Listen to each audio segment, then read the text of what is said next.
How's everybody going? We're pumped, excited to start this off here, get our first official day of camp rocking tomorrow. So, been a lot of preparation. I'm tremendously excited about the hunger of this team and the group. Been working since January here, so on the field, off the field, culturally, academically, and excited to let it rip here. So, if I could answer any questions of yours, I'd love to. We got mics. Here for Jim. Tosh, when you were coaching here last, the facilities were vastly different, particularly the weight room, and you didn't have places to entertain recruits and their families like this. What was your feeling being able to walk into a situation here where you're much better equipped to be able to put the program's best foot forward? I think two of the largest pleasant surprises have been the facility. I wouldn't say vastly, I would say extremely different than when myself and Matt Beck played here. Just saw Matt walking by. And a really cool, pleasant surprise. The day I actually left, I want to say that was 2011 or so, and I deliberately came to the facility that night and went into the building and sat in a seat. It was still all like a construction zone, basically. And, to see it, I hadn't been in it since. So to see it now, it's awesome. The commitment that's been in the facility and the way it's built. We've manipulated a bit from an academic support standpoint, which has been really cool. But the student athletes now truly have access, as they always have on Central Campus, from an academic support standpoint, but ramped it up here. And Austin McKinley and Tarek Glenn have done an awesome job there, where we're committing and getting some more help towards our academic success as well. So that's been a really cool thing, where part of the struggles in the past of going to different locations for resources, and to have everything here, and just our goal, like every aspect of the program, is trying to improve it, get it better, myself included. So we've been building that together for 6 months now. And then that other pleasant surprise is just I actually brought my wife over here when we were visiting family, and we get off the airport, go straight to the East Bay here and pass by. So we actually got off the exit with my children, and I said, we're going to actually drive around where I went to school, and some of the stories I've told her, and got off, and just to see the overall commitment of how much cleaner the whole area is, and the commitment to it of the beautiful landscape and everything that's the effort that's put forth to those two things. So it's a long-winded answer for you there, but good question. Next question, we got mics in hand. Steve, right there in the back. Give him a mic, please. Okay, everybody's done. Oh. On the day before camp, what has you most excited and confident in the 2026 California Golden Bears, and what would be the one thing that has you most concerned? Most excited would be the next meeting, and I truly mean that. Just putting the effort, and our goal is going to be throwing the best practice that's ever occurred, and doing everything towards that. So that's what I'm gonna be most excited about. Our intro, the beginning, and doing everything we can of operating to one standard here. So what was the second part of your question? What has you most concerned? Most concern? The meeting. Make sure we don't mess that up. Electronics, volumes up, organization, chairs are correct. Yep.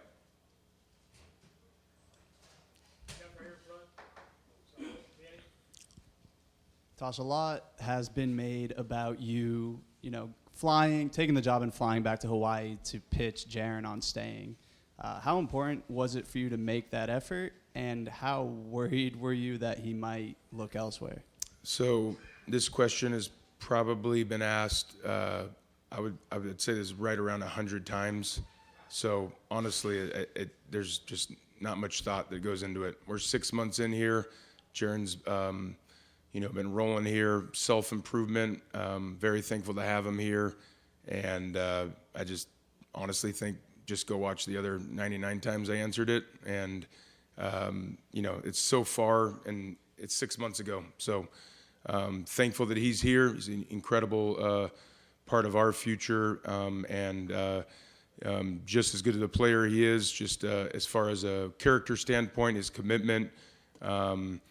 We just met, we continually meet, and the other day we just met strictly on academics and his attention there, and he's a driving force in our culture. So thankful to have him, and done a great job, and excited now to go to camp here and let it rip and attack this next chapter. Tosh, can you just talk about what you've seen from your players and their progress and improvement perhaps since the end of spring football? Well, we take it, I'd say player by player, so it's something I can't really answer generally.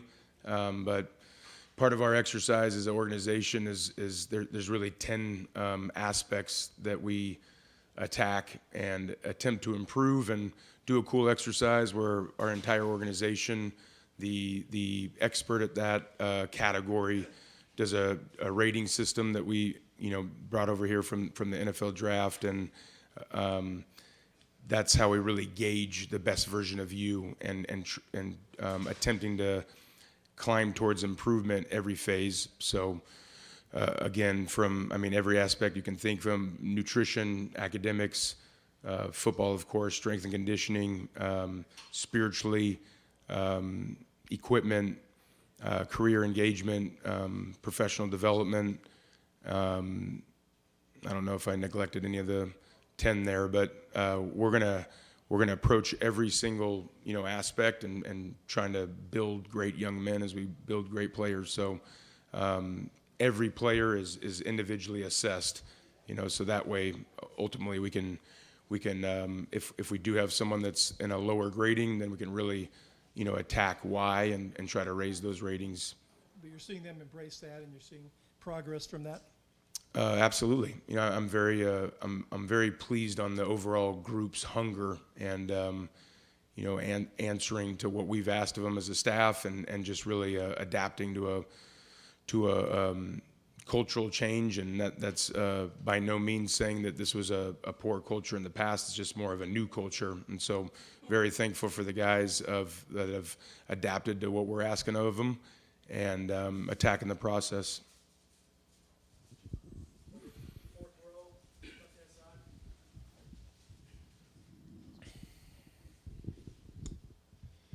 Coach, you guys have been active in the transfer portal. How has it been getting the new guys to mesh here? What have you guys been trying to do to get the camaraderie up? Yeah, we were only active because of forced to. So I wasn't the head coach here for National Signing Day for high school, so there was only one possible way to impact the roster, and so that's exactly what we did. And in the mix of coaching for another university at the time, and putting our staff together, and retaining our quarterback, fortunate to sign a top class in the nation, and tried to be as selective and do as much homework as possible, while also involved in those other categories. So we are the lifeline of this program is going to be built off of high school recruiting. That's the reason why we have 25 current commits. That hasn't been done here, I think, for around 15 or 16 years or something. So that's where we've changed, and we will certainly recruit in the portal, very selective of some, more so treating like the National Football League, and drafting our players as far as when it comes to recruiting, and then plugging in some immediate needs through some portal individuals that we feel will permeate the principles and values of our organization. Coach, you talked, about culture. It feels like culture is like a catch-all word for a lot of coaches and a lot of programs. You complimented the culture of the previous administration, but what have you done to change it? Some of your fingerprints that we would see from you and your culture. Could you give us a few examples of what you're looking to do and establish? No problem. It's another 100-time question, but the first and foremost, we're going to define it as we did in January, and just make it very clear that Our culture is ultimately going to be the daily transactions we carry out every day. So no matter what we say, what we put up on walls, what we put on our T-shirts, culture is ultimately how we live, how we approach, how we attack every day of our life. So we are first and foremost going to define and claim or establish exactly what we're attempting to be, and then we're going to judge that by our daily actions. Tosh over here, you talked about the transfer portal and high school recruiting, and that's obviously sort of how you built your reputation through your recruiting success. What about that process is exhilarating to you? Why do you think you've been so successful through the course of your career at recruiting? Yeah, well, I wouldn't say I've built my reputation. That could be your opinion. You know, I take a lot of pride in coordinating top defenses in the country and being a part of some awesome cultures. But if that's your perception, you know, it's something extremely important to us. It's going to be a lifeline of our program of talent acquisition. And as we came together as a staff, that was made very clear that it's all going to start with our talent acquisition. And so we're going to attack that exactly how we attack coaching and game planning and the emphasis and details that we put into everything in this program, and try to do it the best as possible. So while we go so deep and thorough into this process is so we can bring in the right folks and the right young men that are going to represent our principles and values, have a respect for education. I'm going to make all of the Alumni Association very proud for the young men that come in here. So that's what we're doing our best, is to vet those individuals.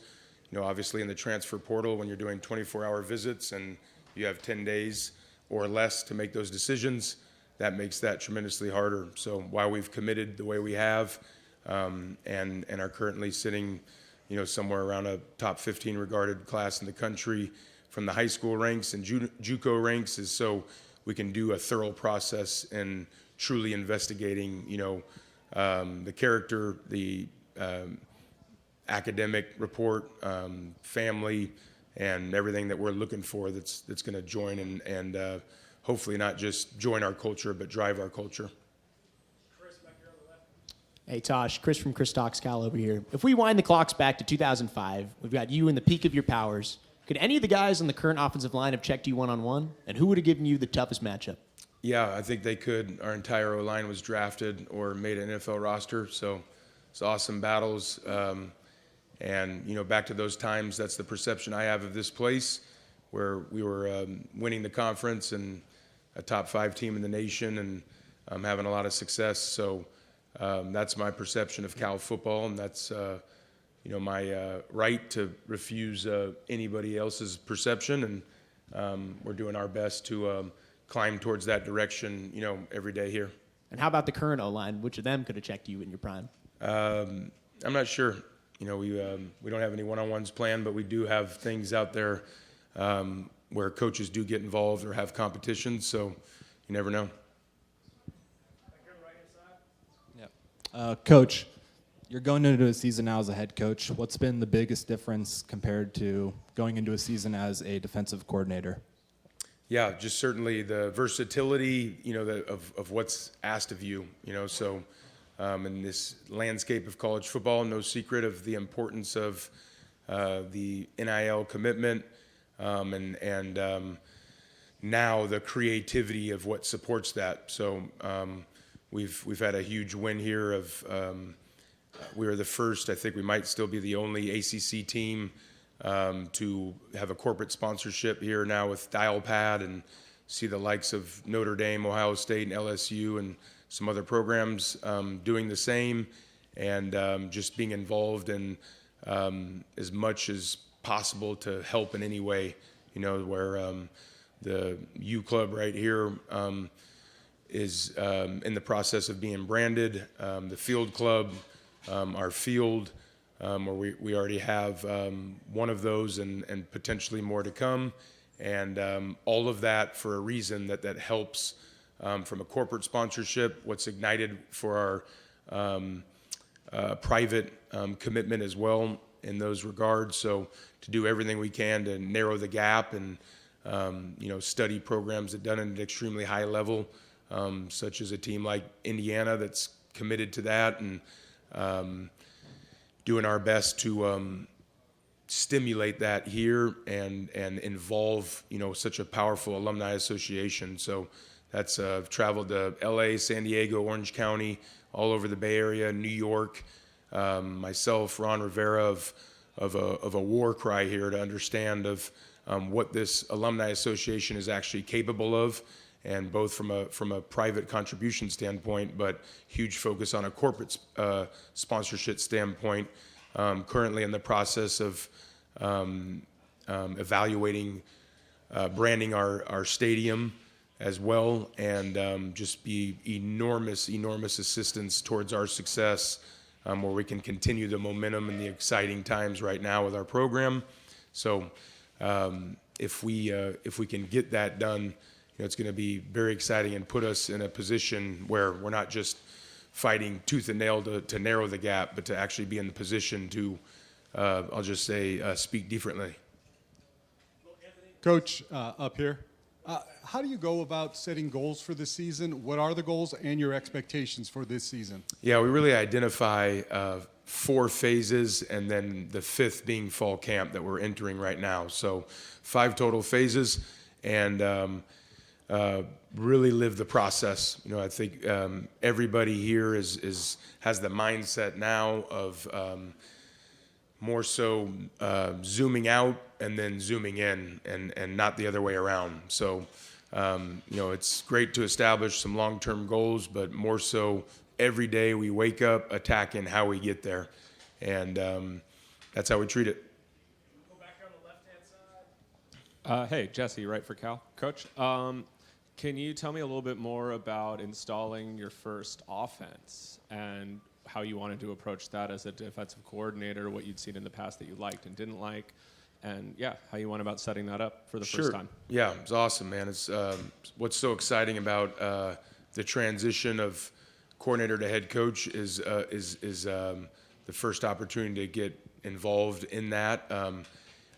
Ultimately going to bank on my experience from the past and being around some high-level leaders, and the approach I believe in, and ultimately implementing an offense that's going to represent our culture, and doing our best to keep defenses off balance. So I think one of the most underrated elements of a defensive head coach, as far as an offensive approach and conversation, is just we feel really confident about coaching defense, and the things that have gave us problems in the past. Those are great conversations that we can introduce, where we're not just installing an offense to install it, but everything working together and attempting to play a cohesive approach of how we attempt to win every battle, both offensively, defensively, and special teams involved.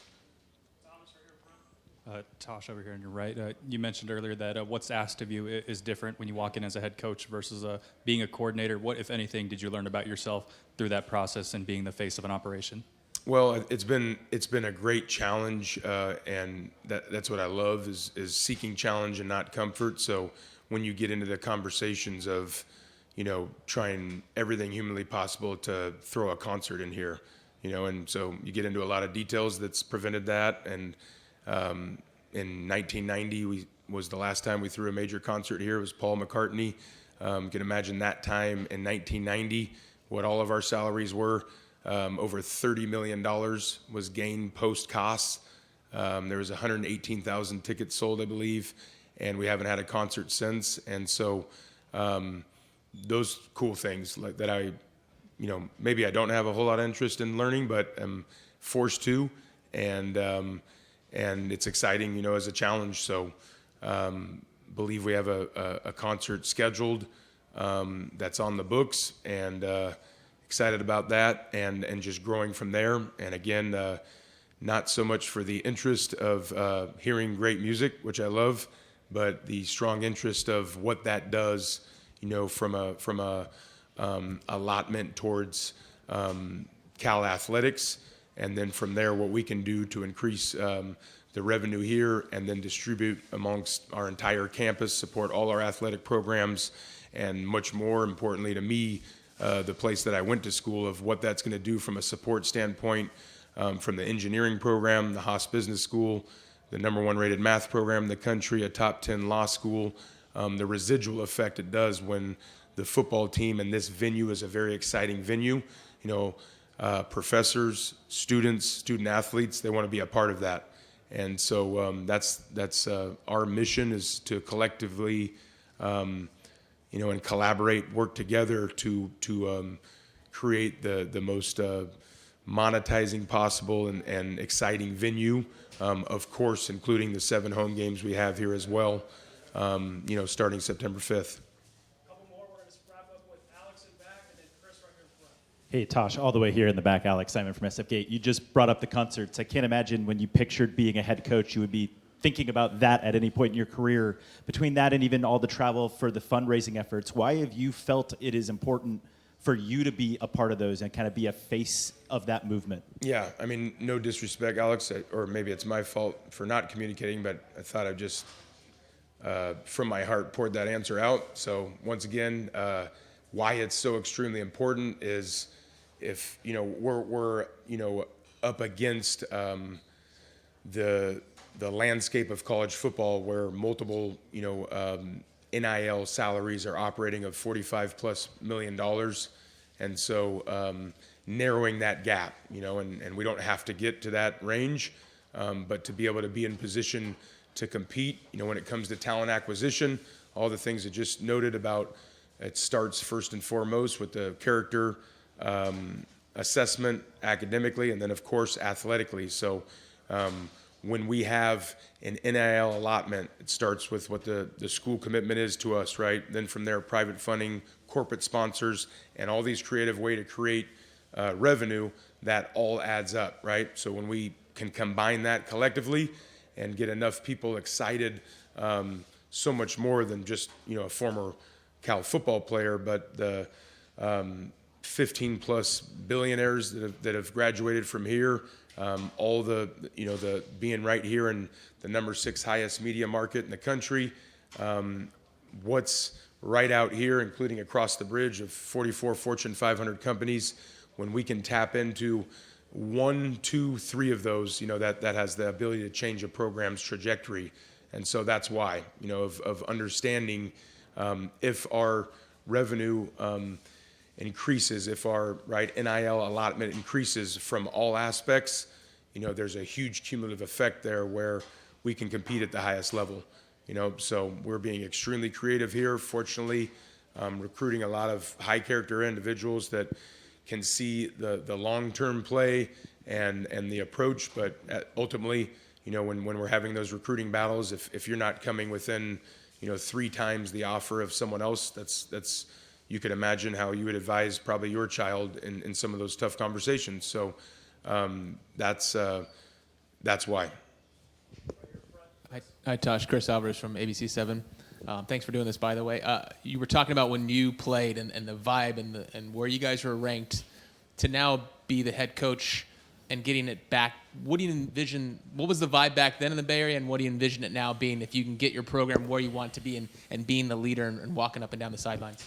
Yeah, I mean, I think that's to be determined as far as, you know, where we climbed, you know. And what was cool is a part of something extremely similar. You know, the original staff recruiting me at that point was some of the toughest times in Cal football history, just going through the recruitment process there. And someone I respect and love greatly to this day, Jeff Tedford, being at Oregon, and actually Bob Gregory being at Oregon. They were recruiting me as a young De La Salle player at that time, and established relationship there, and then just so happened to be coming in, and they came aboard here. So it's part of a major cultural change at that point, and then part of the climb, you know, to those moments, those exciting moments of a very fast climb to where we wanted to be. So we're in process of exactly that. You know, all I can say, Chris, right now is trying to win every battle that's presented in the moment, right? So going back to